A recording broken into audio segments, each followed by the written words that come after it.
वजन कमी करायचं आहे, पोट कमी करायचं आहे तर काय करायला लागतं बघा. खायचं आहे. सगळ्यांनी काय केलं, 80% आहार सांगितलाय, 80% आहार. बरोबर 80% आहार. पण मी काय म्हणतो, कमी खाऊ नका, उपाशी बसू नका. तुम्ही जास्त खावा, भरपूर खावा, पण घरचं खावा. मग कसं खायचं आहे बघा. कुठलंही प्रोडक्ट खात बसू नका. वजन आणि पोट कमी करायचं तर काय साधं गणित, व्यायाम आणि आहार. आहार कसा पाहिजे, कमी कॅलरीचा आहार पाहिजे. कमी कॅलरीचं खायचं आहे, आणखी कॅलरीज बर्न करायच्यात व्यायामातून. हा बॅलन्स समजला की तुम्हाला काही लागत नाही. मग आता आपण 4-5 वेळा घरात जेवायचं आहे, 4-5 वेळा जेवायचं म्हणतोय. बघा, जर 4-5 वेळा भाकरी खाल्ली, 5 वेळा 5 भाकरी खाल्ल्या, एक भाकरीनं 5 भाकरीच्या अंदाजे 100 कॅलरीज धरल्या, तरी 500 कॅलरीज झाल्या 5 भाकरीच्या. आणि प्रत्येक भाकरी बरोबर अंदाजे 100-150च्या आतल्याच कॅलरीची भाजी किंवा आमटी खायची.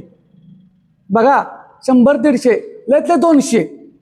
बघा, मी म्हणतो 200 कॅलरीच्या आतलं भाजी आमटी खाल्ली, भाकरीच्या आपल्या कॅलरीज झाल्यात 500 5 वेळा खाऊन.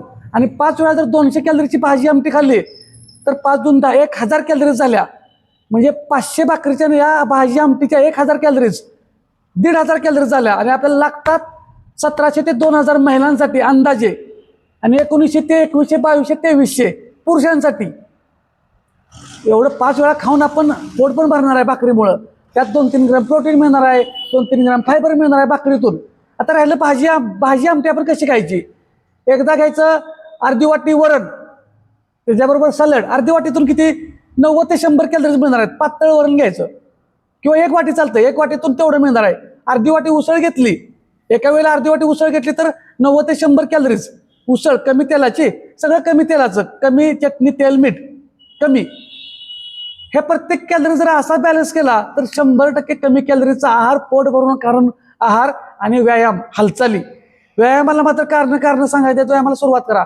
असा आहार केल्यावर कशाला लागतं तुम्हाला कुठलं औषध प्रोडक्ट खायला, काहीच लागत नाही. पोट भरून पण खायचं आहे आणि वजन पण कमी करायचं आहे. लक्षात ठेवा, आपलंच वजन आहे, आपलंच पोट आहे, घरचंच खाऊन वजन कमी करायचं आहे. त्यामुळे लय डिस्टर्ब होऊ नका, पॉझिटिव्ह राहा, एनर्जेटिक राहा. बाकीचं मी आहेच. व्यायामाला मात्र सुट्टी द्यायची नाही, कारण सांगायचं नाहीत. व्यायामाला सुरुवात करा आणि अशाच माहितीसाठी फॉलो करा.